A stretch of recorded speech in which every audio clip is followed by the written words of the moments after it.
Seja muito bem-vindo a mais um podcast do Riacho. E eu sei que você estava com saudade, então mais um episódio para você. E hoje nós temos um episódio muito legal. Eu estou muito ansiosa para conversar com o nosso convidado de hoje. Mas antes de iniciarmos a nossa conversa, eu quero convidar você a nos acompanhar nas nossas redes sociais. Você já sabe quais são e elas passam aqui na tela também. E a gente sempre quer ouvir o que você tem a nos dizer. Manda sua dúvida, manda sua sugestão de tema e a gente vai ter a maior alegria, o maior interesse em corresponder à sua expectativa. E agora, sem mais delongas, vamos apresentar o nosso convidado de hoje? Temos aqui o Dr. Pablo Canales, que é psiquiatra e é argentino, vocês vão ver. E ele vai contar um pouquinho da história dele. Vou deixar ele se apresentar e falar com vocês. Muito bem-vindo, Dr. Pablo. Muito obrigado pelo convite. Estou feliz de estar aqui. Vamos falar um pouquinho em espanhol também, para quem esteja ouvindo em espanhol. Esse convite foi uma surpresa para você e para mim. Você sabe que aqui é tudo assim, né? Mas vamos fazer esse podcast com muita felicidade e realmente que seja bênção para as pessoas. Isso mesmo. A gente vai conversar bastante sobre assuntos da nossa área, da minha área, da sua área, e espirituais, e o que mais surgir, para que seja uma grande bênção para todo mundo. Fofoca. Né? Fofoca, e fofoca? saber... Adoro. Vamos então começar com a fofoca? Vamos começar com a fofoca. Conta para nós o que um psiquiatra argentino veio fazer aqui no Brasil. Para nós foi muito bom. Você abrilhanta aqui o nosso país, você atende os brasileiros, mas como é que foi que tudo isso começou? Ok, eu vou começar um pouquinho mais para trás. Pois não. O que eu fiz para entrar na psiquiatria? Isso, pode começar por aí. Eu estudei na UAP, na Universidade Adventista del Plata, na Argentina. A Igreja Adventista tem uma universidade lá. E lá eu comecei pro lado da cirurgia. Meu pai é cirurgião geral, eu sei. E de fato, você não sabe disso, mas a cirurgia geral lá são 4 anos. Puxa, que surpresa agora. Então, e vai até tórax, esôfago. Depois a gente conversa um pouco mais. Legal. Mas é bem diferente a cirurgia geral lá que aqui. É isso que vocês fazem aqui. Já entra na especialidade, já né? entra na especialidade, não é sub. Uhum. E eu comecei a fazer cirurgia, só que fazendo cirurgia, e aqui vamos espiritualizar um pouquinho as coisas, eu ia discutindo com Deus sobre a necessidade de ter alguém que cuide dos líderes da nossa igreja. Pastor, esposa de pastor, filho de pastor. De fato, é uma carga emocional muito grande que eles bem carregam, difícil, né? Bem difícil. Ser líder em qualquer lugar, empresa, o que for, é bem complexo, uma vida solitária. E aí, senti que Deus me falou, eu quero que você faça isso. E eu larguei cirurgia no 3º mês de residência. E olha que eu tecnicamente não tenho problemas. Eu fiz você vai saber melhor que eu. Eu fui primeiro ajudante numa laparoscópica de vesícula no 1º mês. Poxa. Meus colegas estavam com raiva de mim nesse momento. Mas o chefe me chamou, Pablo, vem cá. E eu falei, tá bom, chefe, vamos. E aí passou a perna em todo mundo. No meu primeiro mês, sim, fiz uma cirurgia, primeiro ajudante numa laparoscópica de vesícula. Meu pai cirurgião, eu já tinha visto essa cirurgia em vídeo, em VHS, assim, da fita. Já tinha visto umas 40 cirurgias de vesícula, então eu sabia tudo o que ia acontecer, sabia para onde ia as pinças, o que a câmera tinha que fazer e fui. Era o teu caminho fácil, Era né? meu Fora fácil. Que o caminho já estava aberto pelo seu pai, era o mais óbvio, né? Só que 2 meses depois, Deus me fala isso, eu larguei tudo e fui para Buenos Aires fazer psiquiatria. E foi tudo bem pro seu pai também? Meu pai surtou no caminho. Imagina. Meu pai estava em Nepal de missionário. Uau. Então eu tinha começado, ele ficou sabendo quando eu comecei a fazer a tratativa para largar a especialidade e a residência e ir para Buenos Aires. Nesse interim, eu chego em Buenos Aires sem dinheiro, sem trabalho e sem lugar para viver.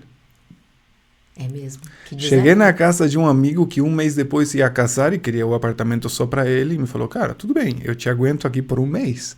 Depois, lamento muito. Eu caso daqui a 1 mês. Em 1 mês, Deus conseguiu para mim trabalho, apartamento mobiliado. Na época, era um espaço pequenininho de 8 por 4, 32 metros quadrados. E comecei a especialidade lá.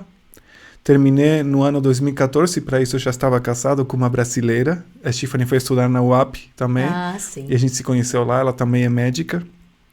E a gente casou, fomos morar em Buenos Aires. E lá tivemos o Mikael. 2 meses e meio depois que o Mikael nasceu, a gente veio para cá. E a história de vir para cá é longa. Quanto temos? 3 horas e 15, 3 horas e meia? Pode ir. Tinha um amigo brasileiro casado com uma argentina que veio com a primeira turma do Mais Médicos. Ah, E ele me falou cirurgião também. Agora ele está fazendo um fellow em gastro. que legal. E ele me falou, Pablo, cara, eles estão pagando bonitinho. Era o mais importante, a gente recebe bonitinho. Beleza. Tenta se inscrever. E ele tinha feito toda a inscrição de Mais Médicos como muito rápido, em uma semana. Ele me liga, eu me lembro, 1º de abril de 2014. Me ligou e me falou, Pablo, abriu Mais Médicos, abre só 3 dias, se inscreve. Tem que correr. Esse dia que ele me ligou, era meio-dia, já não dava para fazer nada. No outro dia era feriado. Não dava para fazer nada. E no outro dia só tinha das 6 da manhã a 1 da tarde, e 1 da tarde fechava tudo. Uau. Coisas do governo na Argentina. Em uma manhã a gente conseguiu fazer tudo que era necessário. Menos um papel. Que a gente foi no consulado e não me pergunta por quê, a menina da atendente gravou meu nome e a minha cara. Eu tô te falando época de Copa do Mundo, quando todo mundo ia pro consulado brasileiro para fazer visto. Sim. Tá? A Argentina não precisa visto, mas quem estava de turista na Argentina, ele precisava de visto. Sim. Para entrar no Brasil. Então era fila e fila e fila e fila de pessoas.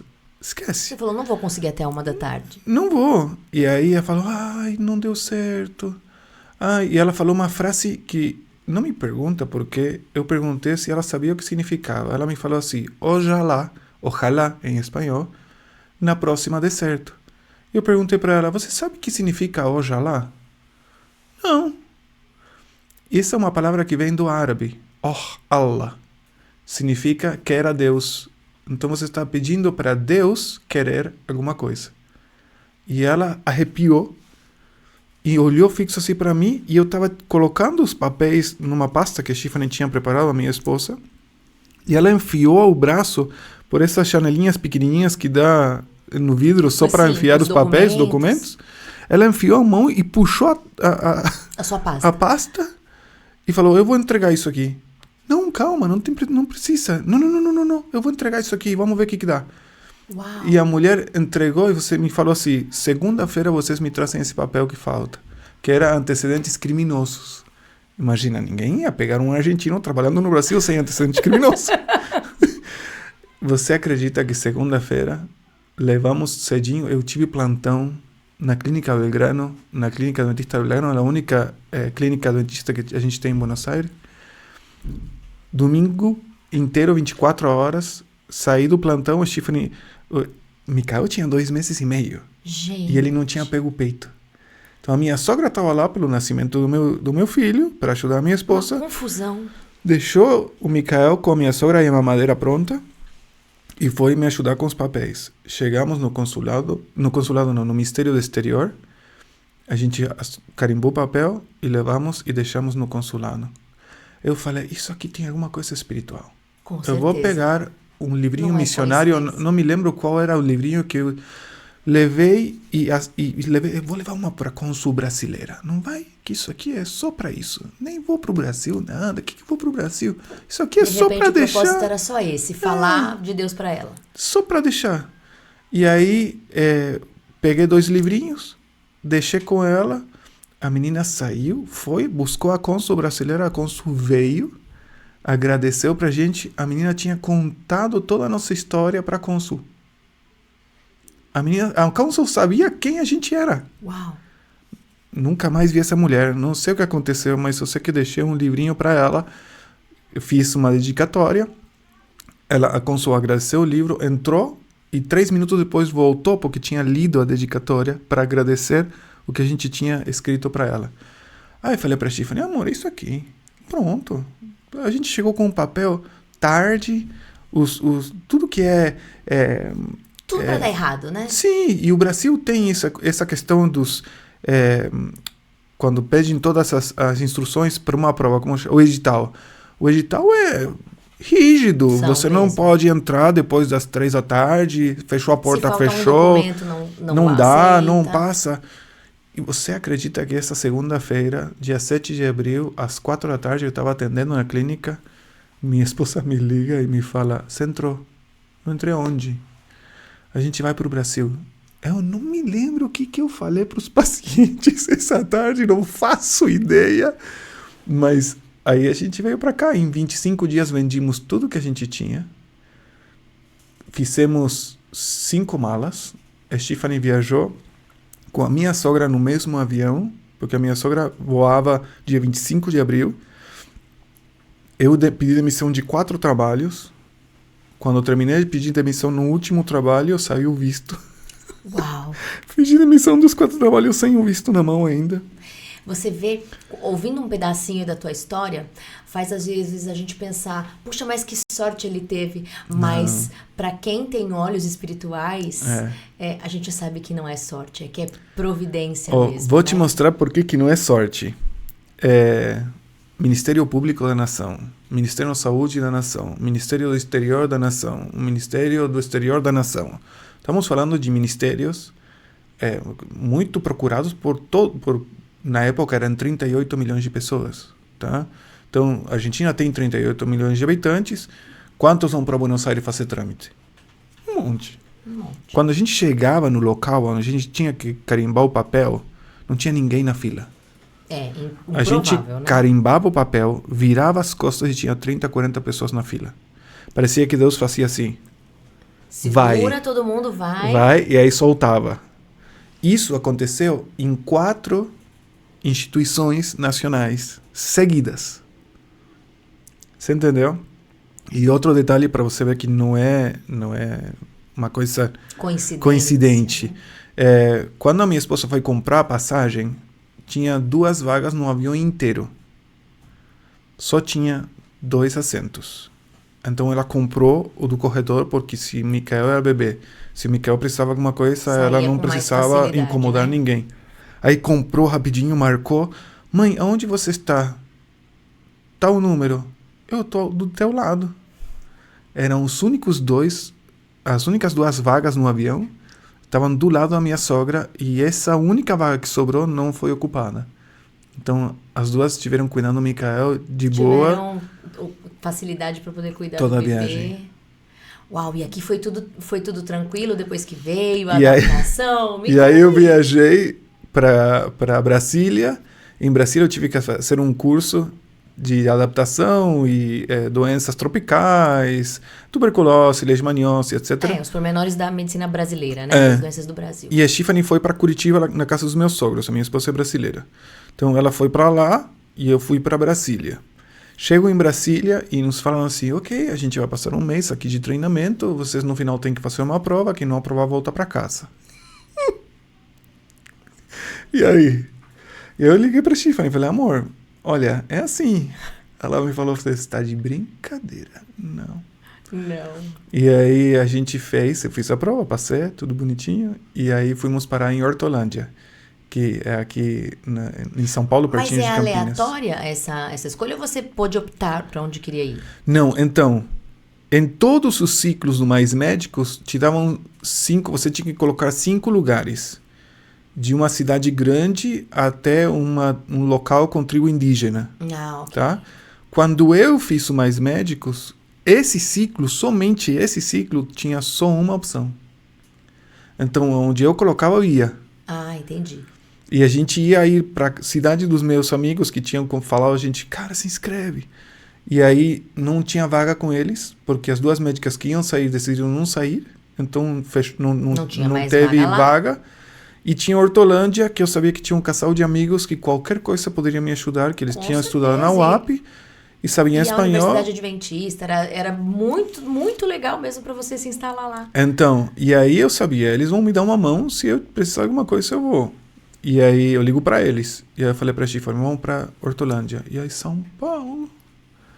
Não vamos para São Paulo, não. Amor, é aí. Meus sogros moram em Curitiba. Em Curitiba... Cidade maravilhosa, né? Aí a lógica era ir para Curitiba. Claro. Deus queria que a gente estivesse em Hortolândia. Depois entendimos por quê. Então, É uma tudo cidade... esse pedaço. Conta aí. Tudo impressionante. É uma cidade extremamente bem localizada para o que Deus foi depois me abrindo portas. Rapidinho eu conheci o pessoal do NASP. Sim. Me conheceram do Engenheiro Coelho, então eu acabei trabalhando 4 anos no Cevisa, um centro médico, spa médico, de vida saudável muito bom. Trabalhei como psiquiatra lá 4 anos, de 2018 a 2022. Aí a questão do colégio para os meninos, a gente queria que seja adventista, então Sim. aí no NASP e Hortolândia estão lá até hoje. Perto de Viracopos. Sim. Então Viracopos um aeroporto aeroporto que me leva a qualquer lugar do país. E começaram a aparecer depois de um tempo convites para eu dar palestras em diferentes lugares. Esse ano eu já fui para Manaus. Estou voltando agora, semana que vem, também para Manaus. Estou visitando o país. Palmas, Campo Grande, Manaus, Brasília. Então, hoje você divide o seu tempo entre atendimentos e palestra. Você diria que que proporção aí? Mais palestra ou mais atendimento? Não, eu atendo a maioria dos dias. Atendo de domingo a sexta-feira. Uau, só para no sábado. Só no sábado. Agora, queria mergulhar um pouco mais no campo da psiquiatria mesmo, porque existe no meio no meio cristão, de maneira geral, muitas polêmicas e muitos mitos relacionados à área de saúde mental, e eu queria muito que você nos ajudasse a entender e desmistificar todas essas questões. A primeira delas, a doença mental tem a ver com falta de espiritualidade? Ok.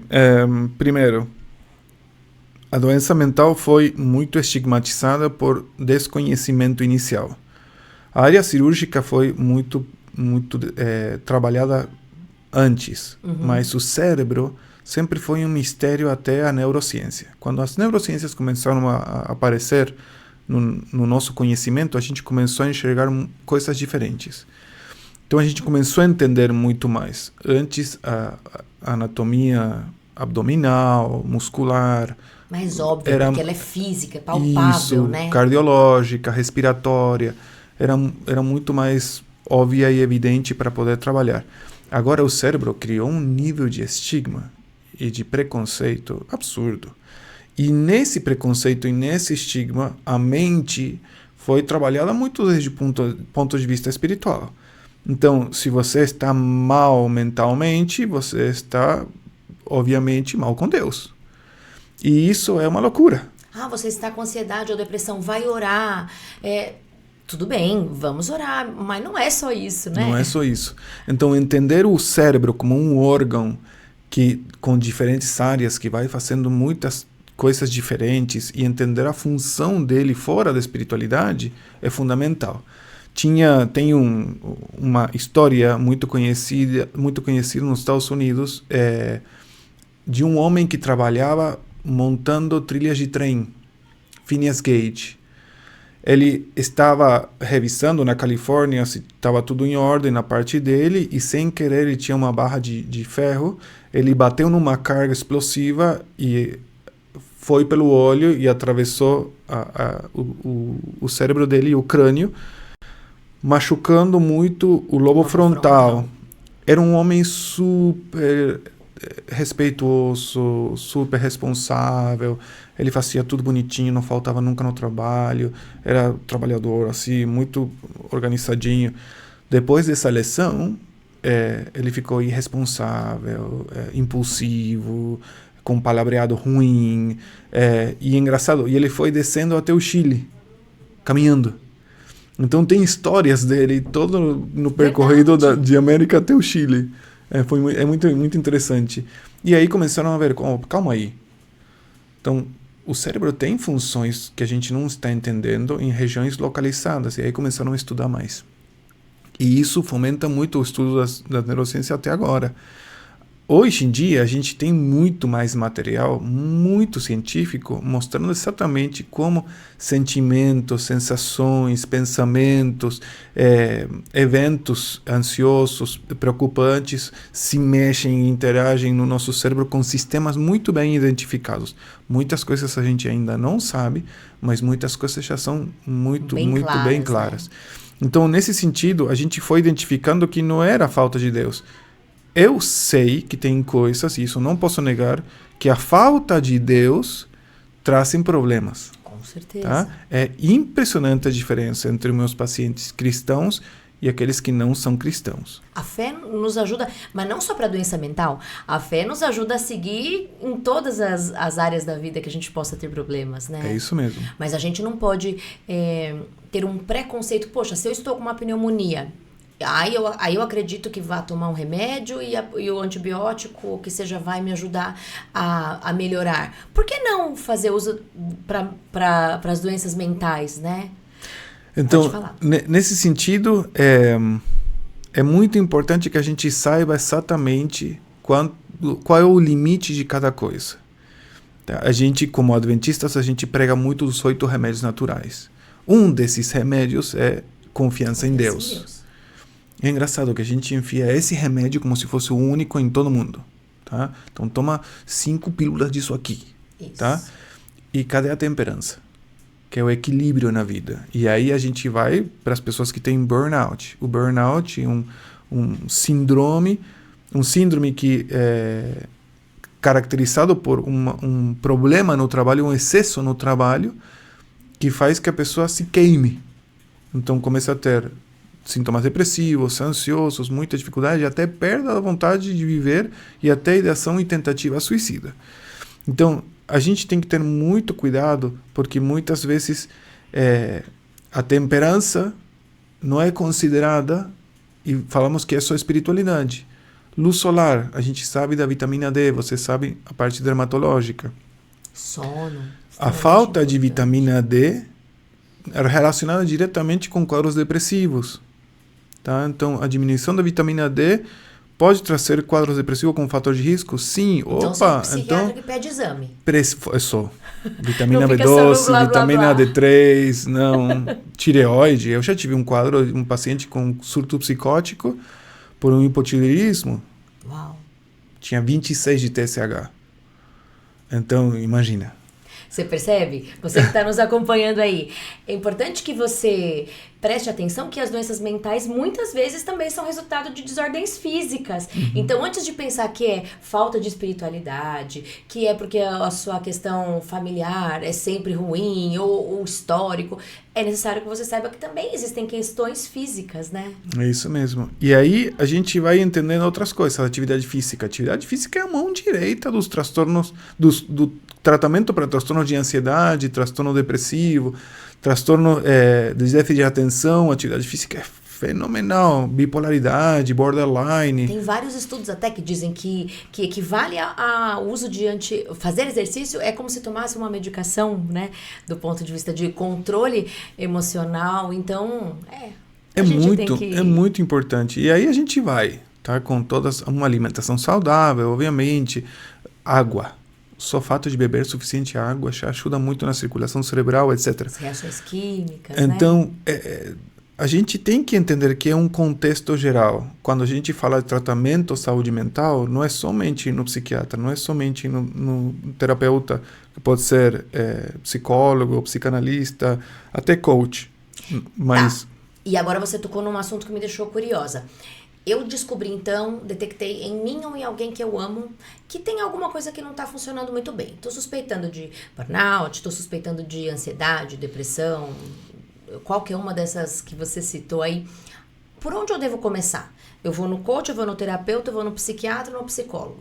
No pastor. Não, mentira. Ou no pastor, bem lembrado. E se o pastor souber que isso não compete a ele resolver, ele vai encaminhar para um psicólogo, para um psiquiatra.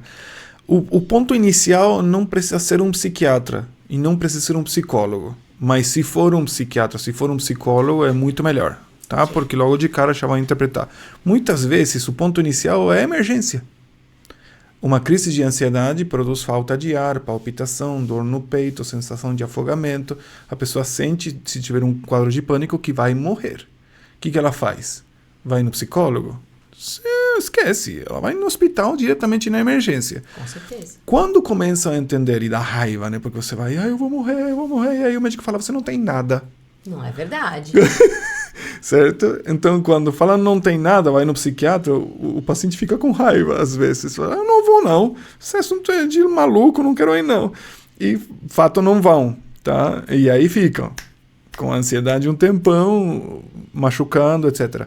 O que a gente não entende é que o cérebro pode gerar os mesmos sintomas sem uma causa orgânica, sem um infarto, sem um quadro asmático, sem... É real, né? Eles estão sentindo aquilo mesmo, né? Sem uma labirintite. Eu tinha uma paciente, indo para a tua área também, que ela, tadinha, ela tinha um filho em Buenos Aires que usava droga, usuário. Ela chegava em casa, roubava tudo que ela tinha, ia embora e sumia 2, 3 meses. Aí voltava. Cada vez que esse filho voltava, era uma guerra dentro de casa. E ela ulcerava. Uau. Mas ulcerava da cabeça aos pés. Era cefalexina, um antibiótico o tempo todo, porque ela infeccionava mas eram buracos na pele de uma maneira absurda. Ela entrava no consultório e sabia, teu filho voltou, né? Sim, doutor, não sei mais o que fazer. Quadro emocional que criava úlceras na pele. Uma questão física. Então, a gente sabe muito da gastrite emocional. Eu tenho gastrite nervosa. Tá? Da labirintite, muitas vezes, emocional. Enxaqueca. Eu tenho tontura quando fico nervoso, etc, etc. Enxaqueca. Então, o intestino irritável, Sim. Diarreia e constipação que vão mudando.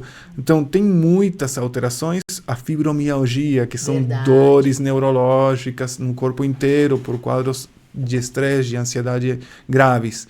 Então, são várias coisas em que o cérebro interage. Na medicina a gente fala que o lúpus tudo pode. Sim. O cérebro tudo pode. Eu troquei o lúpus pelo cérebro. De fato.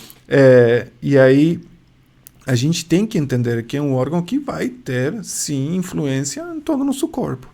E o nosso corpo também tem influência nele. Então, se eu não faço atividade física, se eu não durmo bem, se eu não me alimento bem, também influencia meu cérebro. Isso mesmo. Então, tudo vai fazer parte. Quanto eu tenho um bom relacionamento no trabalho, na família, tudo isso pode me adoecer também. Então, quando a gente vai em busca de ajuda à saúde mental, é importante bater em qualquer uma das duas portas, ou psicólogo ou psiquiatra. Muitos coaches não têm um preparo psicológico, mas sim de orientação inicial. Então, também poderia ser até um ponto onde é melhor passar por um psicólogo, passar por um psiquiatra, etc. E aí o trabalho de equipe é muito importante. Tá? Então, o psiquiatra é importantíssimo que tenha contato com os psicólogos dos seus pacientes. Eu tenho uma lista de mais 180 psicólogos no meu celular. E a gente vai trocando ideia, porque eles têm mais tempo que eu com o paciente. Então, eu vou entender. Trabalhando em paralelo, né? Trabalhando em equipe. Trabalho de time é muito melhor que vida de solo. Com certeza. Então, é muito melhor. A Bíblia já diz que o cordão de três dobras, ele não quebra tão depressa, né? Sempre tem alguém que tem uma nova ideia, um novo insight, contribui. Eu faço assim também no meu trabalho. E, com certeza, quando a gente une forças, né? Une esforços, a gente flui melhor resultados e todo mundo ganha. Especialmente o paciente, que é por quem a gente está lá, né? É o motivo de tudo. Você acredita que voou nosso tempo? Acredito. Acredita? Eu tinha mais um monte de coisa aqui anotada para te perguntar, mas eu gostaria de fazer uma pergunta a mais para você. Eu gostaria, na verdade, de pedir que você... Se você tivesse que deixar uma mensagem especial, a coisa mais importante que você gostaria, sua mensagem central para quem está assistindo o podcast do Riacho, qual seria a sua mensagem? Pode falar olhando para essa câmera aqui. Vamos para essa câmera. É muito difícil falar as últimas palavras sempre. Parece assim, quando eu morrer, o que vai acontecer? Mas eu gosto muito das últimas palavras de vários personagens. E tem uma palavra de Josué. Justo antes de ele já sabia que estava indo já descansar. E ele fala para o povo de Israel, olha, eu estou mostrando para vocês o que vai acontecer. Eu não sei o que vocês vão decidir, mas eu e a minha casa vamos seguir o Senhor Jeová. Então, a saúde mental é uma coisa que a gente tem que cuidar. Mas se ela não é cuidada com as ferramentas certas e também com espiritualidade, não é completo. Então, que o que você fizer, o que você tratar, o que você buscar, seja com ênfase transcendente. E isso vai te ajudar a que você consiga enxergar muito mais na tua vida. É isso mesmo. Começar pelo começo, né? Pelas grandes prioridades. Queria que você deixasse as formas que a gente pode entrar em contato com você. Falasse um segundinho sobre o Glia Mind. Isso. E como a gente pode entrar em contato com você, doutor? Ok. Meu Instagram, Dr. Pablo Canales. Tem um Dr. Pablo Canales ESP, que é em espanhol, e eu quase não mexo com ele. Mas Dr. Pablo Canales. O Instagram é o que eu mais mexo. E Glia Mind é uma empresa que a gente criou faz quase um ano, que é uma empresa que cuida da saúde mental das empresas.